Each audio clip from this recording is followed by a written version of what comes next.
Perlbuck, James Michener, Oscar Hammerstein.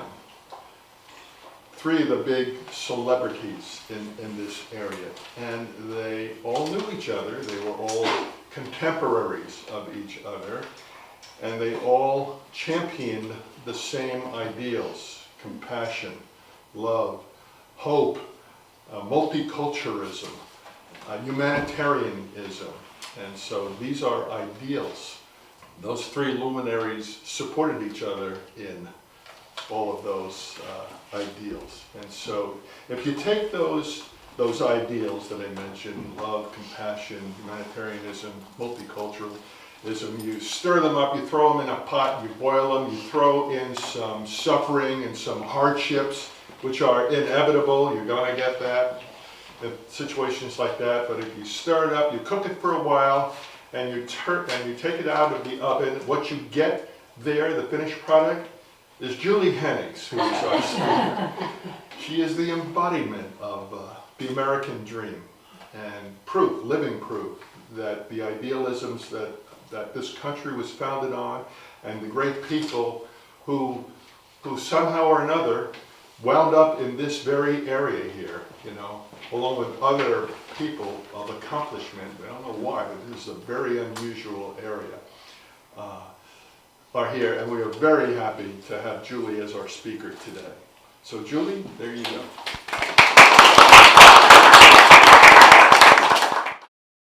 It is so good to be here with you tonight. And then when I was sitting by the door, and in walks in Janet Menzer and her husband Lou, and we knew each other for how long, and they just do a wonderful job for the Pusan International. And then Donna Rhodes, was working at the Pusan International too, and now she is here. And then to see Andrew Verback and my former student, my heart is just overwhelmed. And Stu, thank you so very much for such a kind introduction. So are you all doing well tonight? How many of you have to walk over here? All right, how many of you drove here? Can you find the parking spots in Doylestown, right? It's like coming to Doylestown is like coming home for me.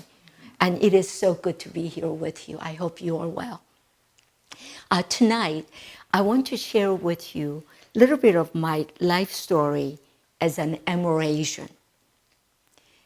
Amerasian is a mixed race of American and Asian. Amerasian. My mother escaped North Korea. You've been hearing a lot about North Korea in the news, haven't you? My mother escaped North Korea and was married to South Korean man. But during the Korean War, her husband was killed. And soon after that, my half-sister died of malnutrition at the age of 2. My mother, not being able to support herself, she resorted to working at a coffee house. And there she met my father, who was an American GI. My mother and my father were never married, but my father supported my mom and us. But when I was about 1 year old, my father went back to the United States. And my mother told me that he wanted to take me with him to the United States, but I'm really thankful she didn't consent to his wishes. You see, he was married and had 3 children back home. So can you imagine, ladies, how you might have responded to that child if your husband who was at overseas brought a child by a foreign woman? I like to think my father really wanted me, but I'm not sure. Maybe it was just a story my mother made up to protect my feelings. My mom and I, we lived in a small one-room house. Just to give you a little picture of it, really, actually, this is not that big either. So, so it'll be from the edge of this to edge of that window, and we're about Janet might be here. But that was about the size of our one-room house with no running water, no electricity, public outhouse, and outside kitchen that was only covered by the edge of a roof of a house. So when it would rain, my mom would get wet as she prepared our food. Often, it was difficult to come up with enough money to buy rice. So I wanted to help. So I sold gum on the streets, shined shoes on the streets, and helped my mom wash clothes by the creek to help earn the money. And we often look for whatever the wild and free food that we could find, such as dandelions, mushrooms, snails, grasshoppers. I am master at catching grasshoppers. I will go to the rice field early in the morning. Did you know that grasshoppers are more sleepy early in the morning? And I will go to the rice field and I will part the rice reed. And the farmers didn't mind me coming because I was small and I was careful to not hurt the crop. And then when I part the rice reed, you see this green, young, tender grasshopper holding on to the rice reed. And I will snatch it. And then I will pull another long rice reed. And when I bend the neck of the grasshopper, did you know right behind his neck, there is a little loop. It's like an armor. And so you can string your grasshoppers like you would string popcorn with a needle and a thread. So when I get 2 or 3 long strings of grasshoppers, I put it on my shoulder and I will come home. And my mom would have a great big smile. And she will prepare the pot. She opens the lid ever so little. And she will unstring all these grasshoppers and quickly close the lid and put it on top of a coal. And as the heat rises from the coal, and you start hearing this sound, all different kinds of sounds. You never heard that kind of sounds in your life. And when the sound subsides, my mom will open the lid. It's nice and golden brown.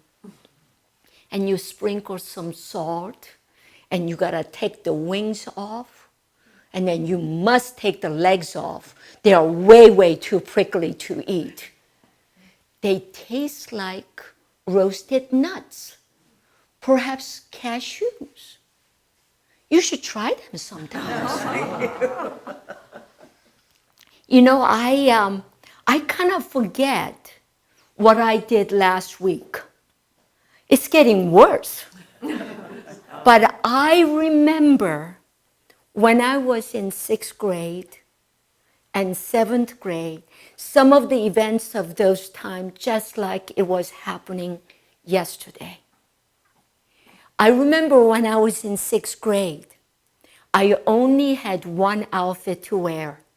Now I got a closet full of clothes. But at that time, only one outfit. And when it got really dirty, my mom would have to wash it by the well while I was huddled up in a blanket because there was no other clothes to wear. And of course, we did not have a dryer, so it had to dry through the natural means. And it never seemed to dry completely. The next morning when it was time for me to go to school, and I would wear such a damp clothes to go out in the cold air to go to school. It never felt too good, ladies and gentlemen.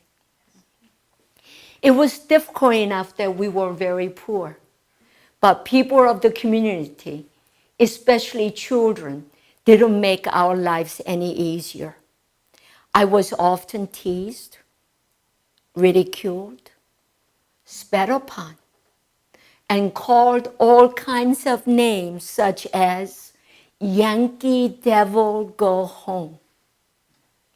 And then you might be wondering, why, Julie? You look okay. I think I look all right. You see, when you look at me, you see an Asian woman. But when Koreans looked at me, they only saw the American features in me. My skin is not as dark as theirs. My eyes are not as almond-shaped as theirs. My hair was so much lighter to a point they used to call me yellow hair. And my mom, when she could afford, she would buy a black dye to dye my hair so that I would look more like Korean.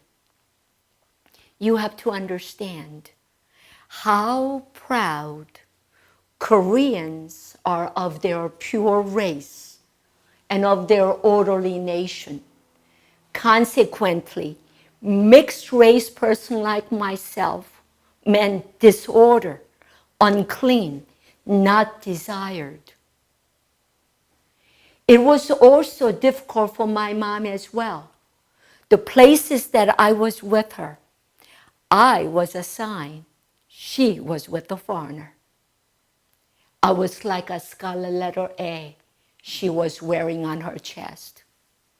Oh, my mother loved me dearly, but this took toll even on her body. I remember many days I would come home from school crying because of all the teasing and ridicule is much more than I can bear. I would sit on my mom's lap. We would hug each other. We would cry together. It felt though as my mom and I against the world.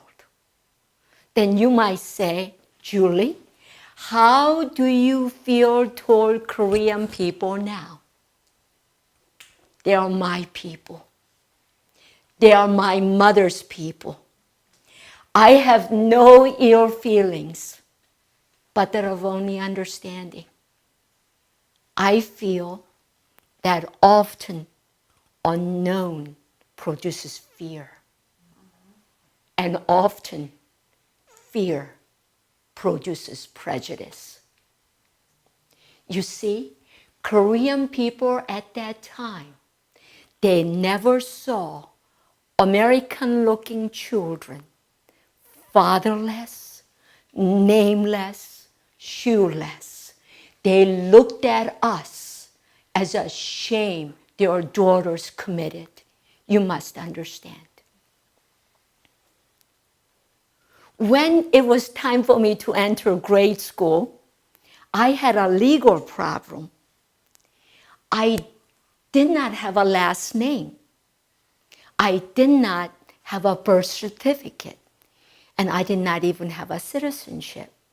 Then you might say, get out. How can that possibly be?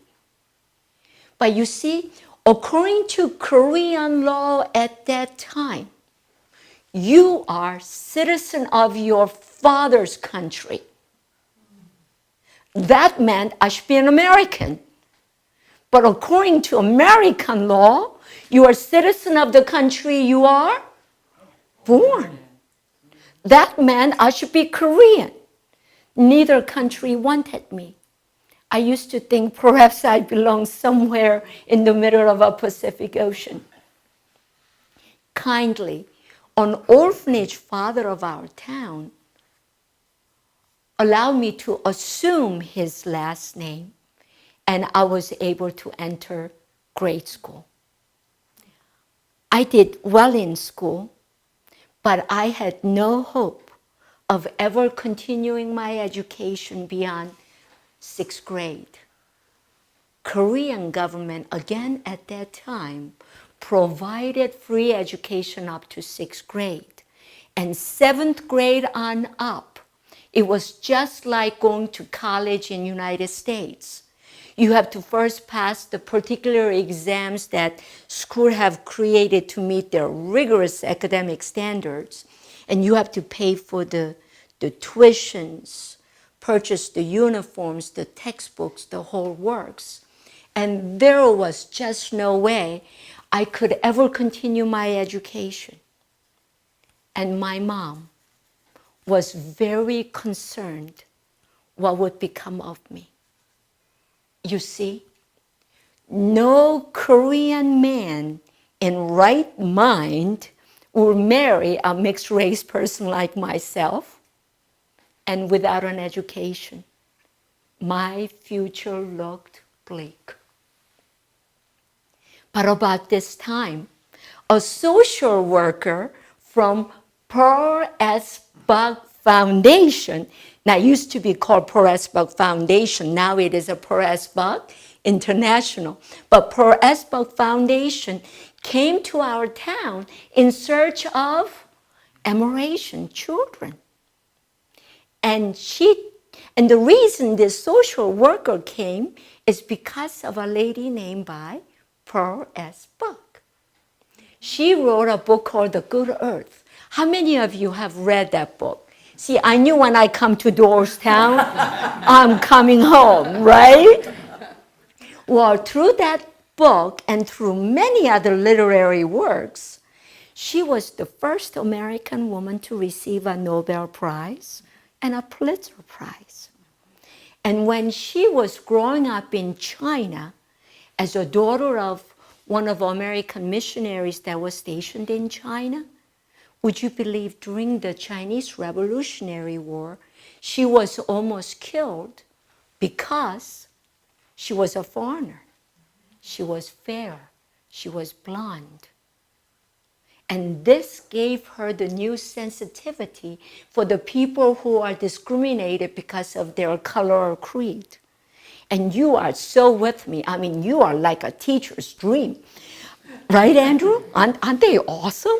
Right? They're awesome. I could just give them a big round of applause at this time. Well, here, I'm going to forward the story a bit. This is what Pearl Buck told me, that one day she was visiting South Korea. And while she was walking on the street of South Korea, she told me that she felt a tug by a blue-eyed, Korean-speaking boy in ragged clothes begging for $1. She told me she felt such a compassion for this child. And she inquired why such children. And she learned the plight of mixed-race children. And her heart was open. And then she started with the Welcome House. She invited the world into her living room. And then the many children also grew up in the Welcome House. And then she later on used her writing. She used her influence. She used her money. And she established Pearl S. Buck Foundation in 6 different Asian countries to help with their education, welfare, and health, so that Amerasian children will become more productive citizens in their mother countries. And that was the reason why this social worker came to our town. And she told us, she says, I didn't have any problem finding where you lived. As soon as she described a little bit, people were able to pinpoint, oh, that's where Suni lives. Suni is my Korean name. That means sweet.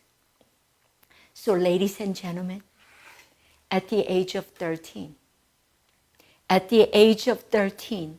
I left my mom, the only person in this whole wide world who ever loved me.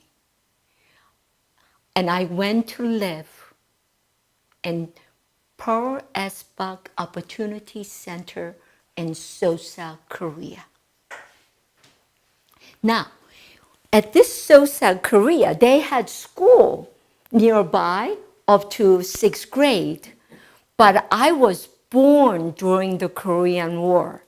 So I'm dating my age now, right? I was born during the Korean War, and they did not have school for my age.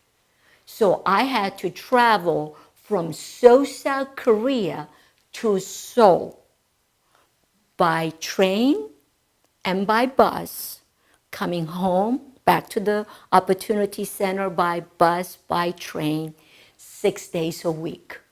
So if any of your children or grandchildren or great-grandchildren ever complain that they have to go to school 5 days a week, you can tell them if they were in Korea, they go to school 6 days a week. My mom and I, we were so thankful that I was receiving an education. And one day, while I was in school, it was second block. The bell has just rung. It was my math class. And we just all were seated at our chairs. And there was knock at the door. And the principal wanted to see me. And I didn't think I did anything wrong, but when principal wants to see you, your heart sink a bit. I so carefully approached my principal. And my principal handed me a telegram. And the telegram said, "My mother has passed away." And I told myself that this is a dream. When I wake up, everything will be just fine. But it was not a dream. I felt as I couldn't even cry. I felt as I couldn't even breathe. I felt so choked up. I do remember running from school to my social worker's house, which was nearby. Maybe that was the reason why I went to this school. The social worker wasn't there, but her mother was there. Her mother gave me some money, and I was able to take a bus, and I was able to go to my hometown. And I reported myself to the police station, and the police took me to where my mother's body laid. And I was able to identify that she was my mom, and she was only covered with a straw mat. And the police left. He provided me with this one man, and this man and I, we both dug the ground and buried my mom. There was no one else at the gravesite. You see, we were an outcast. So who will come to such one's gravesite? At the age of 13, I was truly alone. There was not even a distant relative I could call mine. There was no way I could contact any of my mom's brothers or sisters who lived in North Korea. And if they would have known me, they would have disowned me anyway. I cried myself to sleep many nights, but I remember praying. I remember praying. I thought there would have to be God somewhere. I prayed that God will protect me and provide me with a family someday. I purposed in my heart to study very hard. I studied while others played, and I studied while others slept. If you read anything about how much Asian kids study, you understand the magnitude of it. It was the place we were, it was a big factory that was turned into a dormitory. there was a factory, this dormitory for all the girls, and then another one for all the guys. And at nighttime, we had this sleeping bags lined up, and we were sleep, and the lights went out at 10 o'clock at night. And I would study up to that point. And when the lights went out, prior to it, I would gather up my books and notebooks, and I tiptoe into the bathroom, turn the lights on, sat on the bathroom floor, and I would study. When I would get sleepy, I slapped my face and I pinched my legs to stay awake to study. My effort did not go in vain.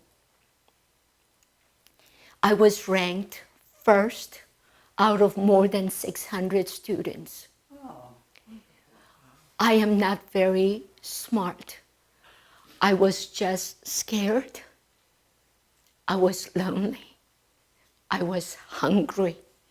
I thought perhaps in education that I might have future. This effort caught the attention of the director of the Pearl Asphalt Foundation, Mr. Amos. And Mr. Amos wrote a letter to Pearl Buck informing about me.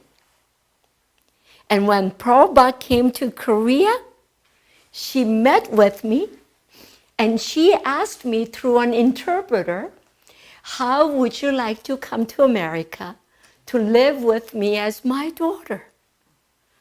It was like a Cinderella story. Truly, truly rags to riches. All of a sudden, I got a new name. My name became Julie Comfort Walsh. Comfort was Pearl Buck's middle name. Her maiden name was Pearl Comfort Seidenstricker. What do you think of that last name? Seidenstricker. And Walsh was her second marriage name. She was married to Richard J. Walsh, who was the president of the John Day Publishing Company.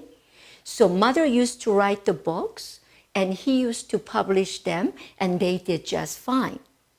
And when I was living at the house, at that time, we had almost close to 600 acres of land. There was a big place.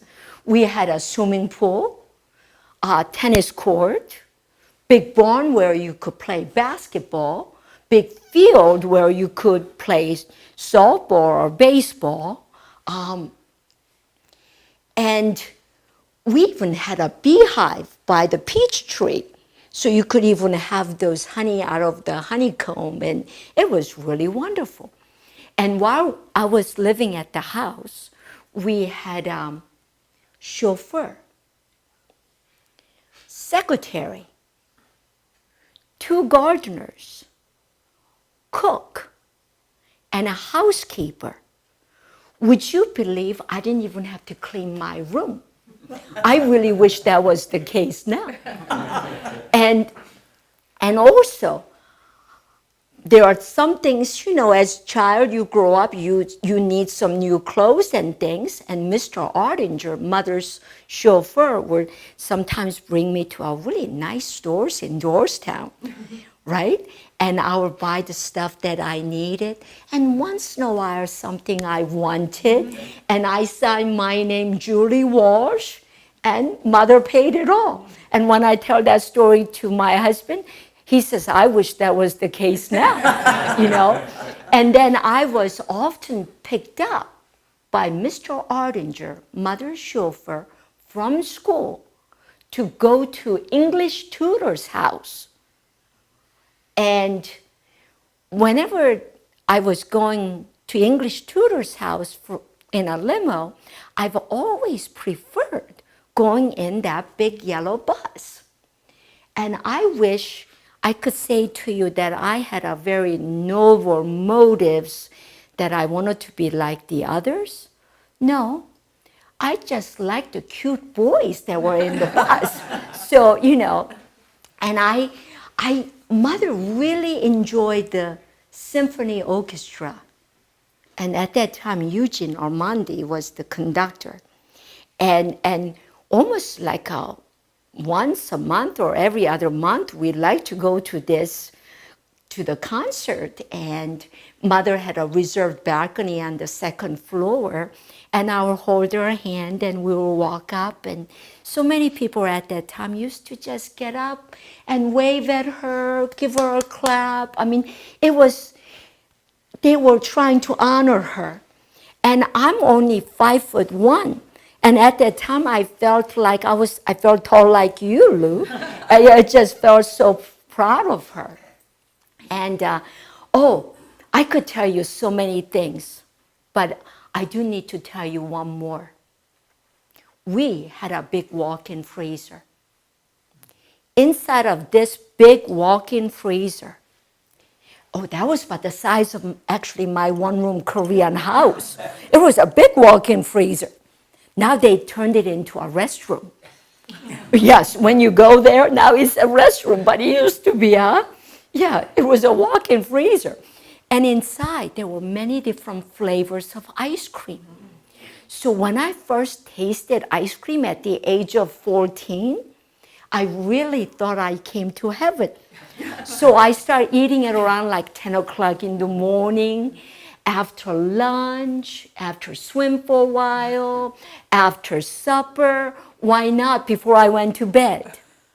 Before I knew, Mr. Gala, mother's gardener, said to me, "Julie, you are turning into a Crisco can." You see, ladies and gentlemen, I was on a seafood diet. Whatever I saw, I wanted to eat. And it took a long time to program my brain that there will be food for me tomorrow. You see, my mother lost my half-sister at the age of 2 from malnutrition. My mom vowed that she wasn't going to lose another. So by the time I was 13 years old, I was in and out of many different orphanages. Whenever my mom couldn't feed me, she would take me to one place. And when she could, she would bring me home. When she couldn't feed me, she would take me to another place. At all costs, she wanted me to live. She used to say, "Sunia, when you look at the moon, I'll be looking at the same moon, and I'll be thinking of you." And I always knew that she would come for me. On the lighter note, actually, would you believe, prior to coming to Pearl Asbach Opportunity Center in Seoul, Korea, I didn't even own a toothbrush. We just were poor. And so I used to clean my teeth with my second finger, dabbed with salt, and I cleaned it this way. Never had a cavity. But with all this ice cream, it has become history. I tell you, my life was comfortable. I felt loved, and I felt very secure. But my life did not stay that way. Second mother, Mother Pearl, whom I adored and loved, she passed away. And I felt though as I was standing on a small piece of area rug, and somebody came behind me and yanked that rug underneath my feet. My world seemed to crumble before me. And another double whammy was that I also found out that I was not legally adopted. You see, when I came to the United States, mother's husband Richard J. Walsh was no longer alive. And at that time, single woman weren't able to adopt. I don't know what pull or what influence she had, but I was able to assume her last name with all my paperwork is as Julie Walsh. Julie Comfort Walsh. And so I say to you, yes, I do not have the paper to show my legal adoption, but nevertheless, she is my mom. And she will always be my second mother of my heart. But God did not leave me there. I was adopted by a couple who weren't able to have a child of their own. And would you believe, this child, they adopted me when I was 19 years old. But now I'm going to have to, from 19, because of the time limitation, if you had a couple days, I could go on and on. But now, my present day, my heart is filled with thanksgiving for what God has done in my life. I am now truly, truly blessed with a loving, godly husband, 2 wonderful sons, 2 lovely daughter-in-laws who are daughters of my heart, and 5 most amazing, adorable grandchildren, all boys. And we get together every Thursday night for dinner. And I just, well, not just, 2 years now already, I retired from teaching from Souderton Area School District. I taught there for 25 years. And I always prayed each day. I always prayed that God will help me to be salt and light where I was. And would you even believe that I was able to even run a Bible study at a public school for 20 years, 7 to 7:30. And now, my husband used to teach. We used to be in a team teacher, right, Andrew? Yeah. So they, on the Hawks. So our students could go to Mr. Henning to Mrs. Henning, or Mrs. Henning to Mr. Henning, 2 for the price of 1, right? And here now, but my husband left teaching to be a full-time pastor of our church. And so now I am, as a pastor's wife, I am so involved with counseling a lot of young ladies. And that has been just really, really wonderful. So when I think about all these wonderful things that's been happening in my life, I cannot help but to think how our life is a lot like a tapestry. So I brought something to show you. Now this, I don't have a tapestry, but this is an embroidery I made. It's an embroidery I made when I was in 7th grade. Would you pretend it's beautiful? Okay, you can pretend it's beautiful. But in order to make this embroidery, back of it, there are many knots. And there are strings, there are knots, strings, and knots. In my life, I'm finding that these knots in our lives are very important to produce a beautiful picture. There's a group of this size. I know that some of you might be struggling with health. It could be concerns for the loved ones. It could be for finance, or it could be some hurt you carry in your life. I don't know.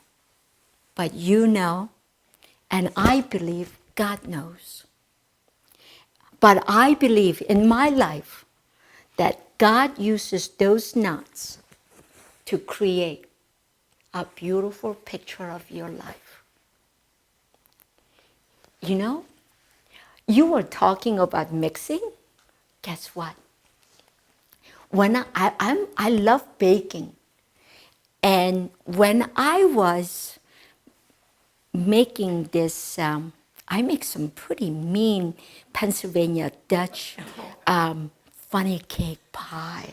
It is chocolate at the bottom, it is gooey, and it is so good. But when I make this cake, I have to put 2 cups of flour. I will not certainly eat that 2 cups of flour by itself. I put 2 cups of sugar. Sugar's so sweet, but I would not eat 2 cups of sugar. I put 3/4 cups of oil. Would I drink that oil? No. I put some vanilla. Smells so divine, so nice, but bitter to taste.